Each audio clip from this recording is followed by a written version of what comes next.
ఇంకా అనేక రోగాలకు కారణం మీ ప్రాణశక్తి పూర్తిగా తీసుకోకపోవడమే.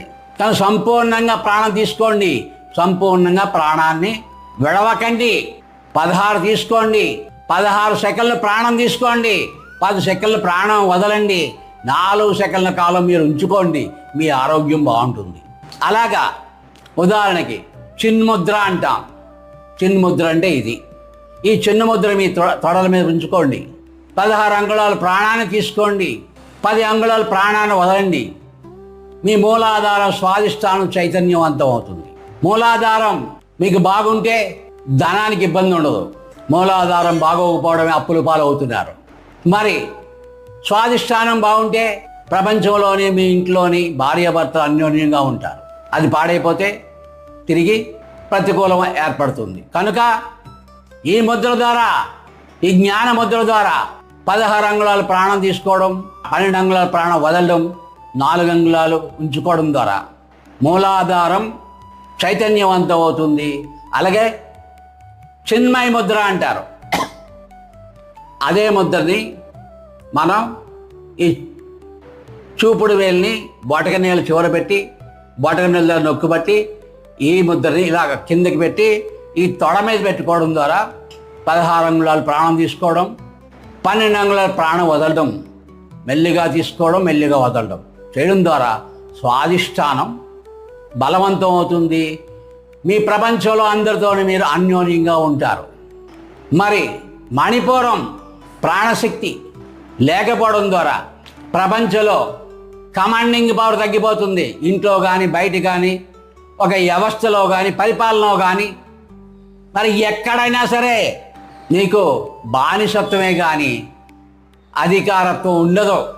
నీకు అధికారం కావాలా, కమాండింగ్ పవర్ కావాలా, ఒక సంస్థని, ఒక యూనియన్ని అజాతిగా పరిపాలించే శక్తి కావాలా, రాజకీయంగా అధికారిగా ఉండాలా అంటే నీకు మణిపూరం బలంగా ఉండాలి.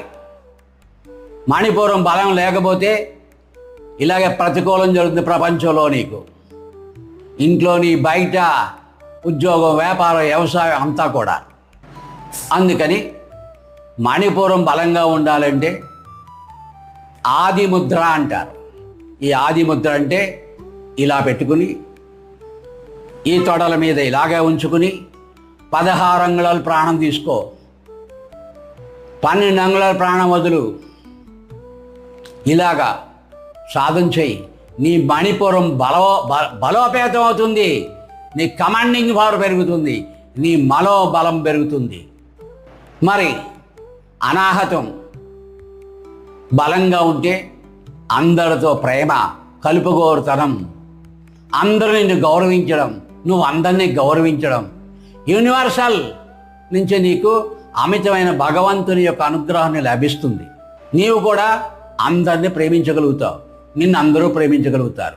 అదే అనాహతం బాగోపోతే ప్రపంచం అంతా నిన్ను వ్యతిరేకిస్తుంది.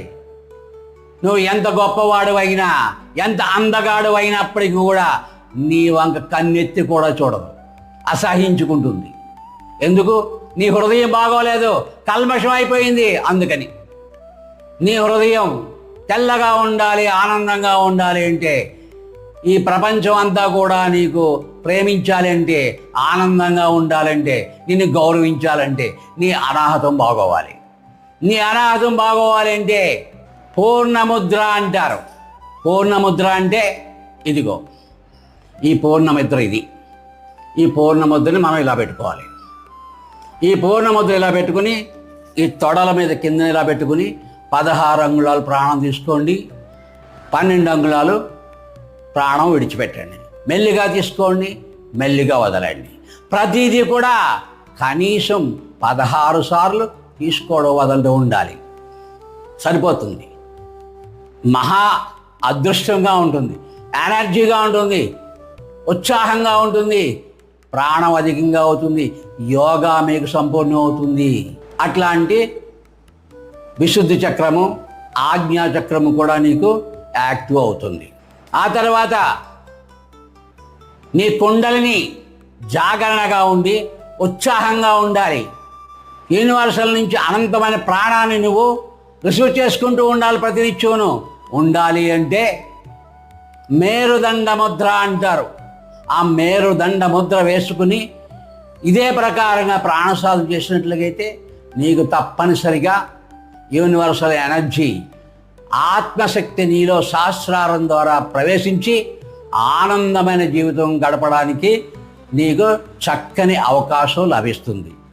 మొట్టమొదట నీవు చేయవలసింది చిన్న చిన్న ఎక్సర్సైజ్ చేయడము, అలాగే ఇప్పుడు ముద్రల ద్వారా ప్రాణసాధన చేయడం ద్వారా యోగం ఆత్మశక్తి అంటే జీవాత్మ పరమాత్మ ఒకటిగా ఉండడము, జీవాత్మ పరమాత్మ ఒకటిగా ఉండడంతో పాటు ఆత్మశక్తి యూనివర్సల్ ఎనర్జీ నీలో అత్యధికంగా పెరగడం ద్వారా నీ వజ్రకాయుడు అవుతావు. నిరంతరం సాధన చేయడం ద్వారా ఒకే చోట ఒకే సమయం ఒకే దిశ ఎన్నుకుని ప్రతిరోజు చెయ్యండి.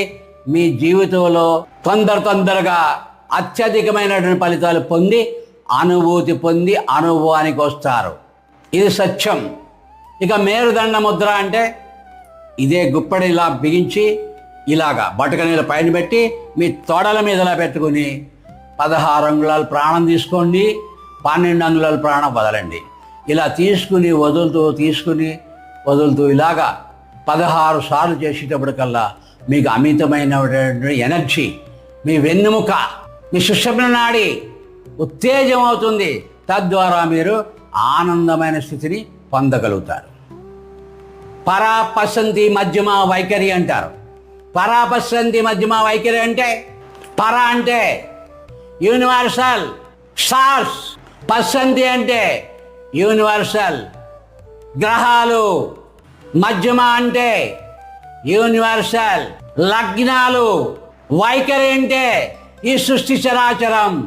ఈ సృష్టి చరాచరం కూడా వైఖరిగా జరుగుతుంది. అందులో మీ కర్మలు, మీ భ్రమలు, మీ భ్రాంతులు ఏవైతే ఉన్నాయో పుట్టుకా చావు ప్రపంచం అంతా కొందరు పశువులుగాను కొందరు పశుపతులుగాను జీవిస్తున్నారు. కారణం రహస్యం తెలియక, గురువు లేక. గురువు లేని వారందరూ కూడా పశువులు. గురువు దొరికాడా మీకు, మీరు పశుపతి అవుతారు. గురువు అంటే ఏంటో తెలుసుకోండి.